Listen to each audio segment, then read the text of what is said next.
Matahari pagi menyusup malu-malu di sela gedung-gedung tua dekat terminal. Asap knalpot berbaur dengan aroma gorengan dari warung kaki lima.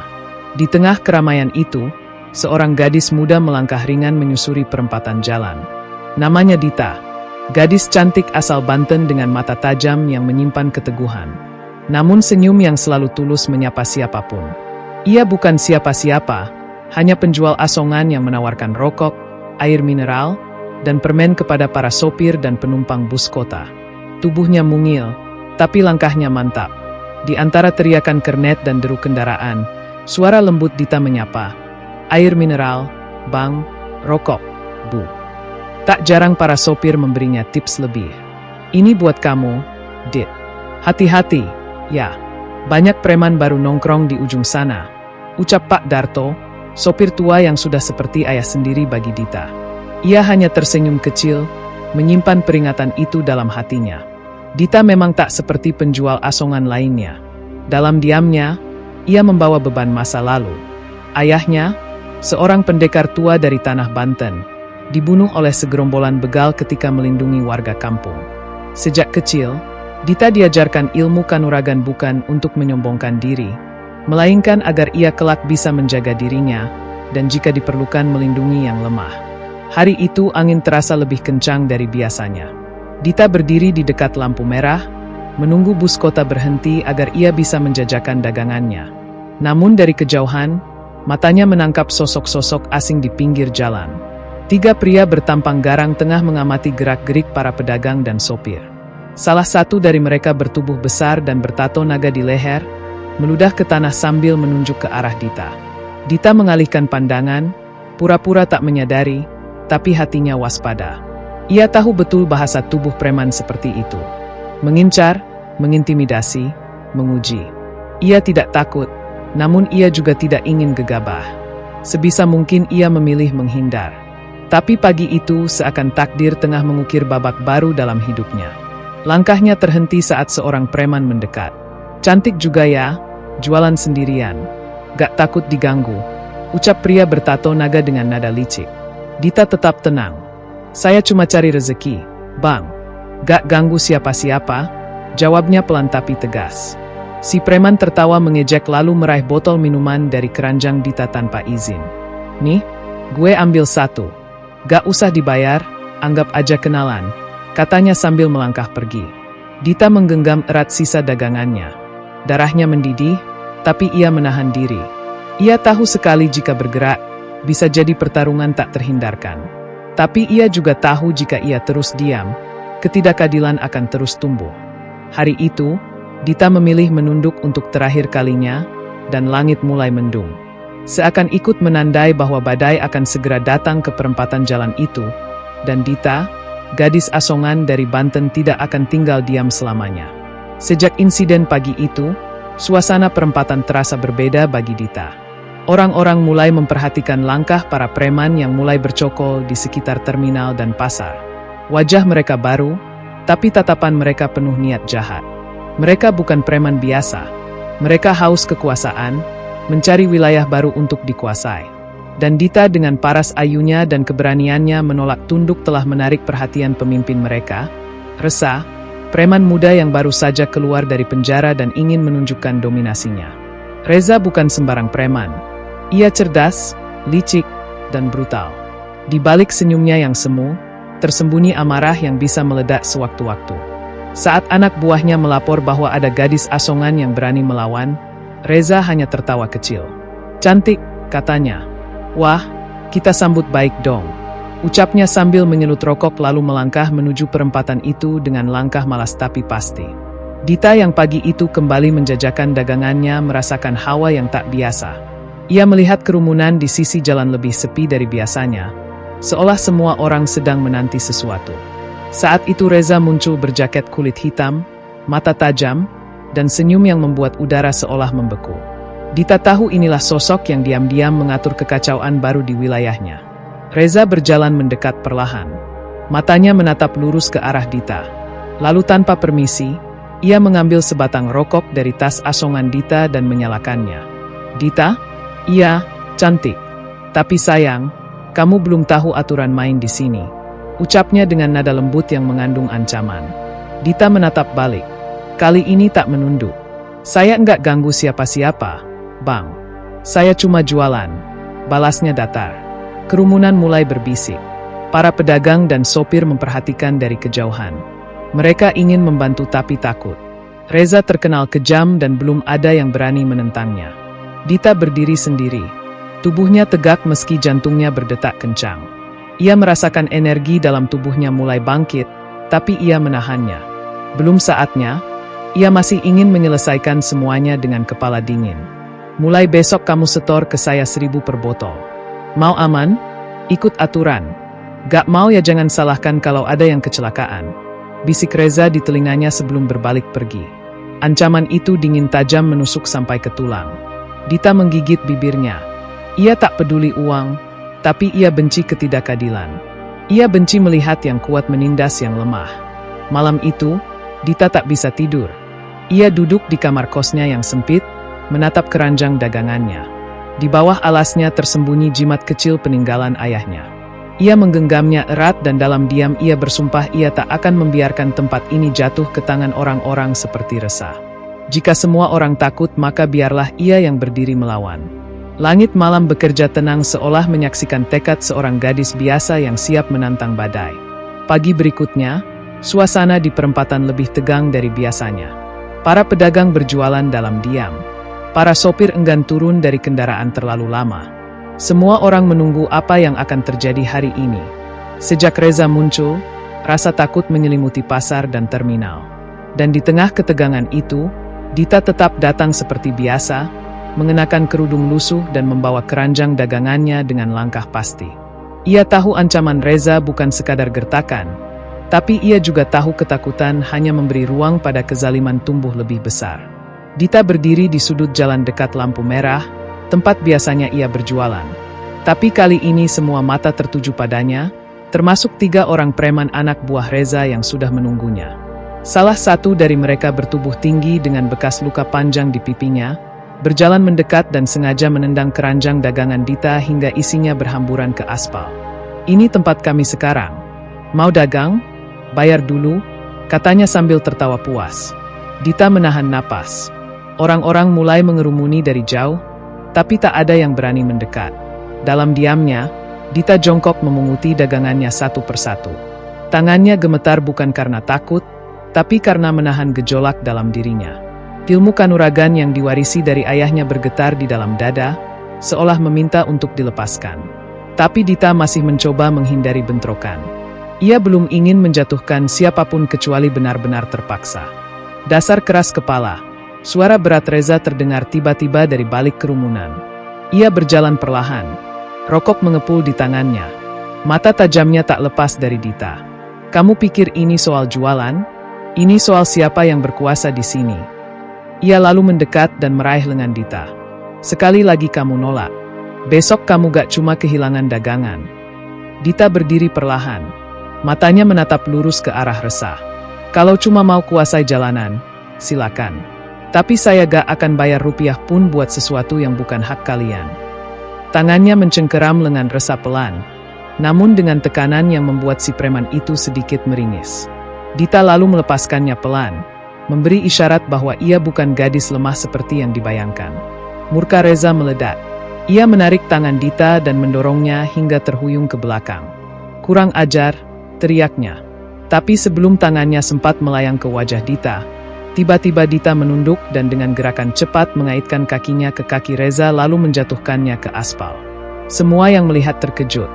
Reza terkapar sementara Dita berdiri tenang, matanya dingin dan penuh peringatan. Jangan sentuh saya lagi atau saya yang akan datang mencari kalian, ucap Dita pelan. Tapi terdengar jelas oleh semua yang hadir. Tak ada yang bersorak, tak ada yang berani tertawa. Hanya keheningan yang menyelimuti perempatan pagi itu di mana seorang gadis asongan mengalahkan pemimpin preman dengan satu gerakan.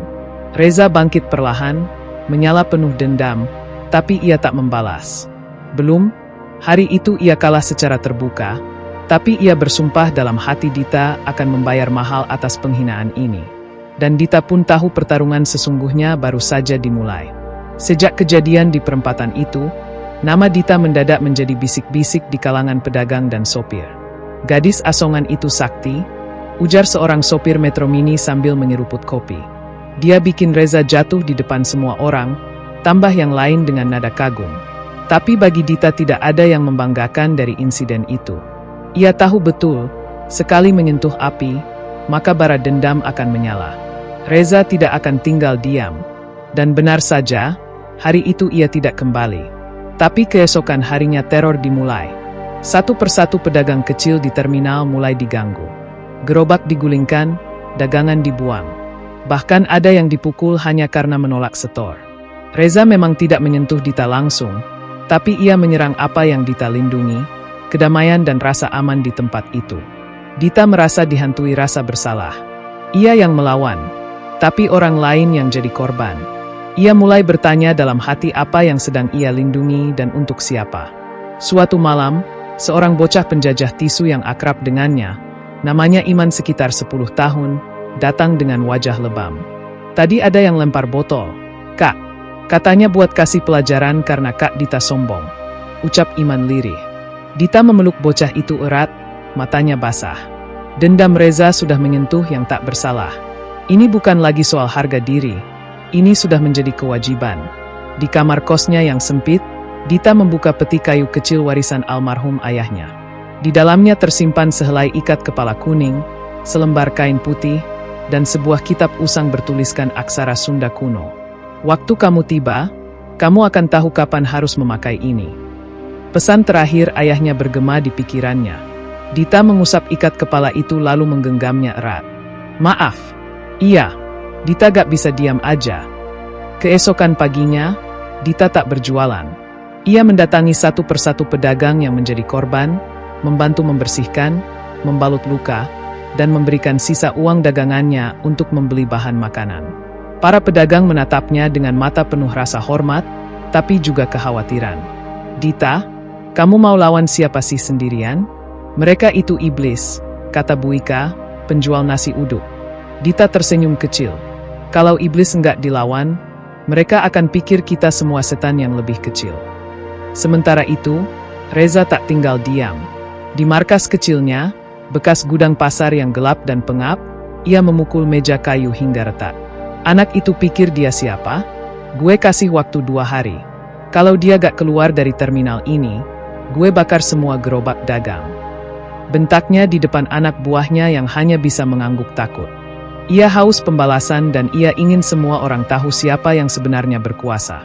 Namun yang Reza tak tahu, Dita bukan gadis biasa. Ia adalah warisan dari garis pendekar Banten. Ilmu yang tidur dalam tubuhnya selama ini telah dibangunkan oleh ketidakadilan. Dan kali ini bukan hanya untuk melindungi dirinya, tapi untuk berdiri bagi semua yang ditindas. Ia bukan Dewi Penolong. Ia hanya seorang gadis penjual asongan. Tapi jiwanya menyala seperti bara dalam sekam. Langit senja di terminal hari itu terasa lebih merah dari biasanya. Sebuah tanda mungkin bahwa bentrokan besar tak akan lama lagi tiba. 2 hari berlalu sejak ancaman terakhir resah, pasar dan terminal hidup dalam suasana mencekam. Banyak pedagang memilih tak buka. Beberapa sopir memilih putar arah sebelum mencapai perempatan. Tapi Dita tetap datang mengenakan ikat kepala kuning di balik kerudungnya. Pagi itu ia tak lagi membawa keranjang dagangan. Ia datang bukan sebagai penjual asongan, tapi sebagai peringatan bagi kezaliman yang semakin menggila. Reza berdiri di tengah terminal dikelilingi belasan anak buah. Ia memegang tongkat besi panjang, memukulkannya pelan ke telapak tangan, seolah menunggu waktu untuk mengamuk. Saat melihat Dita muncul dari balik bayangan warung, senyumnya mengembang penuh kesombongan. "Nah, akhirnya datang juga. Udah siap minta maaf atau mau lihat pasar ini jadi abu?" Suaranya menggema mengiris ketegangan udara. Dita melangkah pelan tapi pasti. Ia berdiri hanya beberapa langkah dari Reza. Tak ada rasa takut di wajahnya, hanya ketenangan dan sorot mata tajam. "Aku gak datang buat minta maaf. Aku datang buat hentikan kamu," ucapnya tegas. Suara itu meski lembut menghantam dada semua yang mendengar. Reza tertawa keras. "Hentikan gue sendirian." Ia menunjuk ke arah anak buahnya. "Ini semua saksi Dita. Hari ini lo bakal gue ajarin cara tunduk." Tanpa aba-aba, Reza menyerang lebih dulu. Tongkat besinya melayang deras ke arah kepala Dita. Tapi dalam satu gerakan cepat, Dita menunduk lalu melompat ke samping. Tangannya menghantam pergelangan Reza dengan kekuatan luar biasa. Tongkat besi itu terlempar, semua terdiam. Lalu Dita berputar dan mengayunkan tendangan ke arah dada Reza. Membuatnya terpental hingga menabrak gerobak mie ayam. Anak buah Reza mulai maju serentak. Tapi Dita sudah siap. Dengan lincah ia bergerak, menghindar, menangkis, memukul. Setiap gerakan tubuhnya bukan sekadar bela diri, melainkan seni warisan dari para pendekar Banten. Sebuah jurus mengalir dari gerakan tangan dan kakinya, tapak angin 7 lapisan, jurus yang hanya diwariskan pada pewaris sejati. Satu persatu preman tumbang, terguling, dan merintih di tanah. Kerumunan yang sejak tadi menonton mulai bersorak. Para pedagang, sopir, bahkan bocah kecil berlari ke arah Dita setelah semua preman terkapar. Tapi Dita tak bersorak. Tak bangga, ia berdiri di antara tubuh-tubuh yang tergeletak. Matanya tertuju pada Reza yang kini merangkak dengan tubuh gemetar. "Pergilah sebelum aku ubah pasar ini jadi medan pelajaran yang lebih pahit buat kalian," ucapnya datar. Reza menatap Dita. Matanya penuh benci dan ketakutan. Tapi kali ini tak ada keberanian tersisa dalam dirinya. Ia berbalik dan lari bersama sisa anak buahnya. Sore itu, pasar kembali sunyi. Tapi kali ini bukan karena takut, melainkan karena tak percaya bahwa seorang gadis penjual asongan bisa mengusir kejahatan dengan 2 tangan dan keberanian. Di bawah langit yang mulai temaram, Dita berdiri tegak. Ia bukan pahlawan, ia hanya melakukan apa yang harus dilakukan. Tapi tanpa ia sadari, langkahnya telah menyalakan api keberanian dalam hati banyak orang. Setelah pertarungan itu, nama Dita menggema di terminal-terminal. Banyak yang menyebutnya, si pendekar asongan. Sebuah julukan yang membuatnya tersenyum getir. Ia tak pernah ingin jadi legenda, ia hanya ingin berdagang dengan tenang. Namun, ketenangan itu ternyata cuma sebentar. Di balik kekalahan Reza, ada awan gelap yang mulai menggantung di langit kehidupan Dita. Sore itu, saat Dita tengah membantu Burika membereskan warungnya, datang seorang lelaki parubaya berjas hitam. Wajahnya datar, matanya tajam seperti belati. Ia memperkenalkan diri sebagai Pak Rano, orang kepercayaan Bang Dirga, bos besar preman pasar yang selama ini bersembunyi dalam bayang-bayang. "Apa yang kamu lakukan pada Reza sudah menarik perhatian," ujarnya dingin. Bang Dirga tidak suka dengan anak kecil yang mencampuri urusan orang besar. Dita hanya menatapnya tanpa gentar. "Kalau urusan orang besar merugikan orang kecil, maka aku akan terus mencampurinya." Kalimat itu membuat rahang Pak Rano mengencang. Ia tak berkata banyak, hanya mengangguk lalu berbalik pergi. Tapi Dita tahu kunjungan itu bukan sekadar ancaman. Itu adalah undangan ke pertarungan yang lebih besar, lebih gelap, dan lebih mematikan. Malam harinya, Dita duduk di kamarnya, memandangi langit lewat jendela kecil yang retak. Dalam hati, ia bertanya seberapa jauh harus ia melangkah. Ayahnya dulu pernah bilang bahwa ilmu kanuragan bukan untuk gagah-gagahan, tapi untuk menjaga. Tapi sampai kapan seseorang harus menjaga ketika yang datang bukan lagi 1-2 orang, melainkan gerombolan yang tumbuh dari akar kerakusan? Keesokan paginya, pasar yang baru saja tenang kembali geger.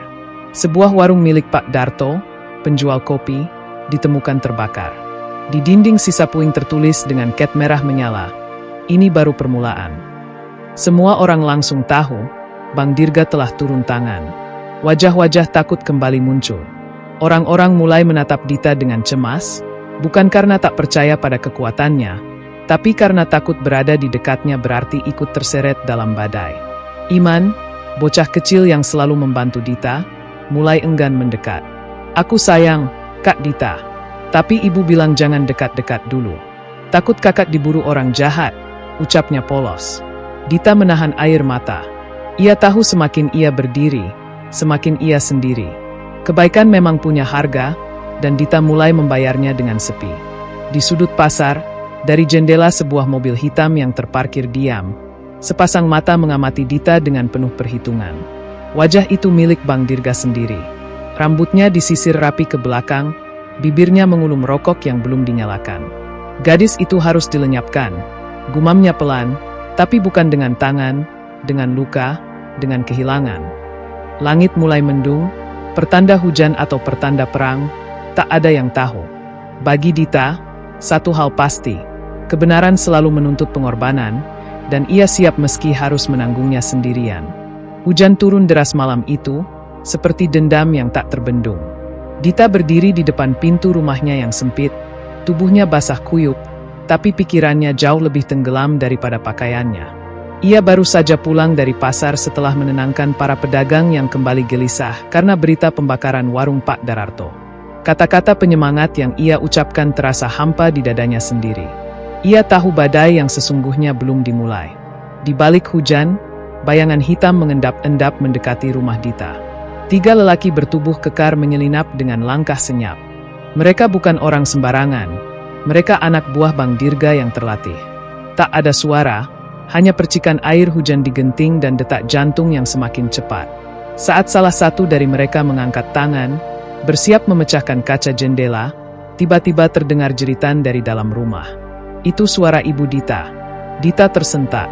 Ia menerobos masuk dengan cepat, mendapati ibunya tergeletak di lantai, tubuhnya gemetar, wajahnya pucat pasi. Ibu, kenapa? Dita panik mencoba menopang tubuh ibunya. Sang ibu menunjuk ke arah pintu belakang lalu jatuh pingsan. Dalam hitungan detik, Dita tahu mereka sudah masuk lebih dulu. Hatinya menggelegak, tapi ia tak sempat marah. Ia harus selamatkan ibunya. Dengan cekatan, Dita menggendong sang ibu ke kamar dan menyembunyikannya di bawah ranjang, menutupnya dengan kain gorden tebal. Suara langkah kaki mulai terdengar dari ruang depan. Dita berdiri tegak. Wajahnya basah oleh air hujan dan air mata yang tak sempat ia sadari. Kalau kalian cari aku di sini, ucapnya keras. 3 pria bertopeng muncul di ambang pintu. Salah satunya tersenyum sinis. Kamu memang pemberani, Dita, tapi malam ini keberanianmu tak akan menyelamatkanmu. Mereka serentak menyerang, tapi Dita tak tinggal diam. Dengan gerakan cepat dan kuat, ia menangkis, memukul, dan menendang dengan presisi ilmu kanuragan warisan almarhum ayahnya. Rumah yang sempit itu berubah jadi arena pertempuran sengit. Namun, jumlah dan ruang yang sempit jadi kendala. Salah satu pria berhasil menjambak rambut Dita dan membantingnya ke meja. Punggungnya menghantam keras, napasnya sesaat hilang. Tapi dari luka itu bangkit amarah yang membakar. Dengan sisa tenaga, Dita mengerahkan ajian taring petir. Sebuah pukulan yang dilatih untuk menembus pertahanan sekeras batu. Satu pukulan menghajar lawan hingga menabrak tembok dan tak bangun lagi. 2 lainnya mundur.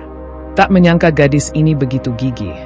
Mereka melarikan diri keluar rumah, membawa pesan mereka kembali ke Bang Dirga. Dita bukan gadis biasa. Dita adalah ancaman. Saat semuanya tenang, Dita kembali ke kamar, memeluk tubuh ibunya yang mulai sadar. Ibu menggenggam tangan Dita gemetar. Nak, cukup. Jangan lanjutkan. Ibu takut kehilangan kamu. Tapi Dita hanya terdiam. Di dalam matanya yang sembab sudah tumbuh tekad baru. Jika luka ini harus dibayar dengan perlawanan, maka ia akan membayar lunas, for ibunya, untuk orang-orang yang ingin hidup tanpa teror, untuk dirinya sendiri. Pagi di kampung itu terasa berbeda. Langit masih kelabu.